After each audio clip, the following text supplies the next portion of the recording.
The year is 1842. You are a traveler journeying through the United States. What does the food look like? What will you eat? Are there regional differences? How do people cook their food? Is it easy to get a good meal?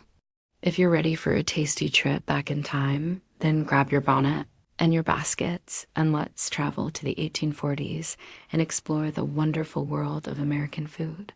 Now imagine that they traveled back in time to 1842 and that you revisiting an American family for dinner. What would they serve up? In many regions of the country, the main ingredient of many meals was corn. Corn could be ground into cornmeal, which could then be used to make cornbread or mush. A simple cornbread recipe might include 1 pint of cornmeal, 1 pint of flour, 1 teaspoon of salt, and 1/2 teaspoon of soda, ash, or yeast. After combining these dry ingredients, you would add between 1 and 1.5 cups of milk and stir until the dough was smooth enough to roll out, and then bake in a hot oven for 30 minutes.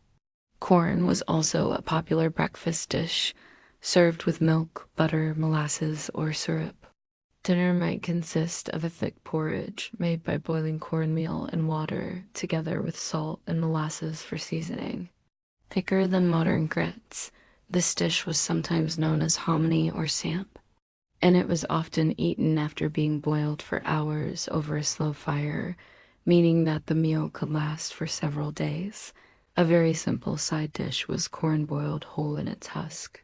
This took a couple of hours, but the kernels could simply be picked out of the cob and eaten right away. And if you have ever tried fresh corn from the husk, you know just how delicious it can taste. When corn wasn't available, other grains were popular. For example, potatoes were a staple across America, often boiled or baked with butter and salt for dinner. In some households, potatoes were mashed with a little milk and cream and served as a more filling side dish. Many families also ate rice, either plain white rice or the more common and cheaper brown rice. A rice pudding made with milk, sugar, butter, and fruit was a favorite dessert. Oatmeal was another popular grain dish, served for breakfast or even in the middle of the night when people were woken up by hunger pangs. In the South, a very filling dish called hoe cake consisted of cornmeal flattened into a sheet and baked on a board over a fire. While not every family could afford meat every day of the week, almost all families did eat meat at least once a week. Pork was the most popular meat since it came from domesticated animals that were easier to raise than beef or mutton. Salt pork, usually cut into little cubes, was popular because it could be salted and preserved for long periods of time. Many families would save up their bacon fat and use it for cooking so that no morsel of grease was wasted. Chicken was also a common sight on dinner tables, especially in the South. It was normally roasted and served with gravy, stuffing, and fried potatoes.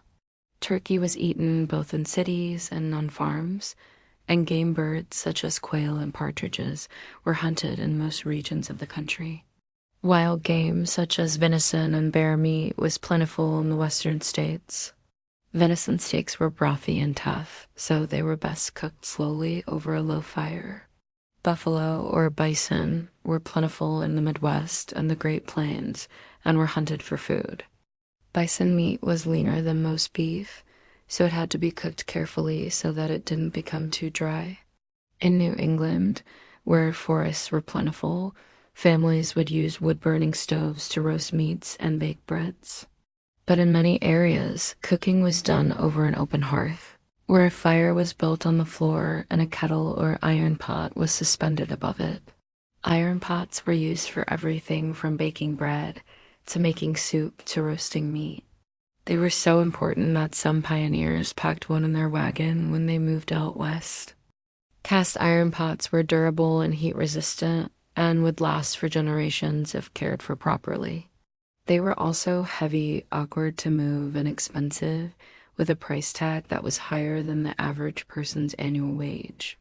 Smaller families might get by with one iron pot and a frying pan, while larger families, might have 3 pots of different sizes, plus a kettle for boiling water, an oven for baking, bread and a griddle for cooking pancakes and frying eggs. If you visited a market in the 1840s, you'd find many of the ingredients that we still eat today. Fresh fish from local lakes and rivers could be bought, along with farm-raised fish such as catfish. At the butcher shop, you could buy fresh ham, a smoked sausage, or cured beef. In the produce section, you would see apples, cherries, peaches, pears, plums, and wild berries. Root cellars were filled with carrots, parsnips, beets, and potatoes. Nuts were popular, including hickory nuts, walnuts, and chestnuts. Coffee, imported from South America, was the most popular hot drink, although tea was gaining popularity in some circles. Molasses, a byproduct of the sugar refining process, was imported from the Caribbean and was used to sweeten dishes. Travelers in the 1840s were likely to stop at an inn or a tavern for a meal. Taverns were often noisy places filled with cigar smoke, sawdust, and chamber pots. They were usually only open for breakfast and dinner. The midday meal was considered too close to dinner to warrant opening the kitchen.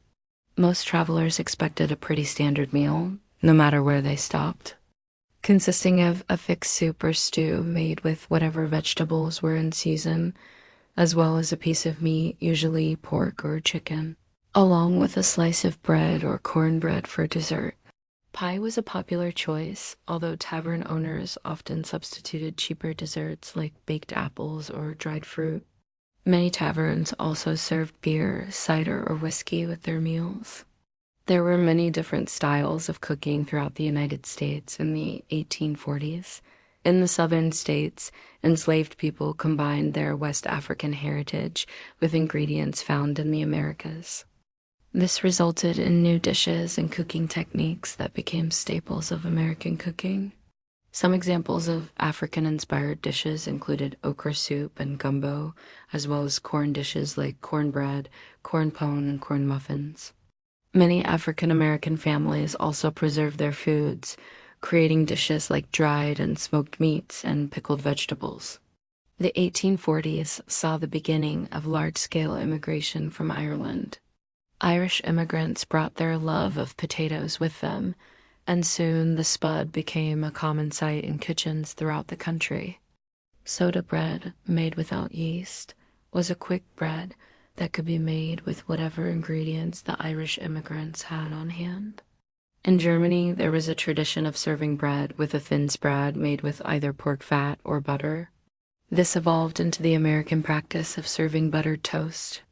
German immigrants also introduced the concept of serving pickles with meals. They brought their recipes for sauerkraut, which is fermented cabbage, and for many different kinds of sausages. As the United States grew, new foods were discovered or invented. Pioneer women who lived on the frontier often relied on what they could grow in their gardens. These women had access to heirloom seeds that had been passed down from previous generations, as well as seeds that were brought over from Europe. Tomatoes, peppers, onions, parsnips, carrots, lettuce, and cabbage were all grown in American gardens. Tomatoes were often pickled or made into a sauce. Corn was the most popular vegetable to preserve, either by drying it to make cornbread or grinding it into cornmeal, which could be stored for years.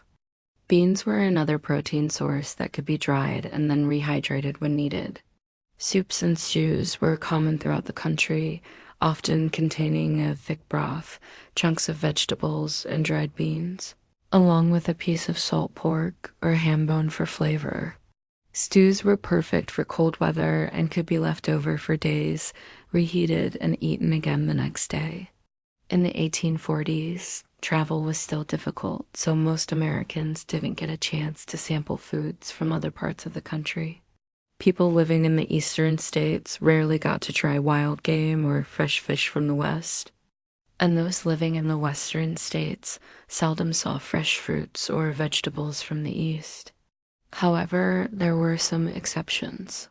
Stagecoach drivers often swapped food with the passengers that they transported.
We'll see you next time.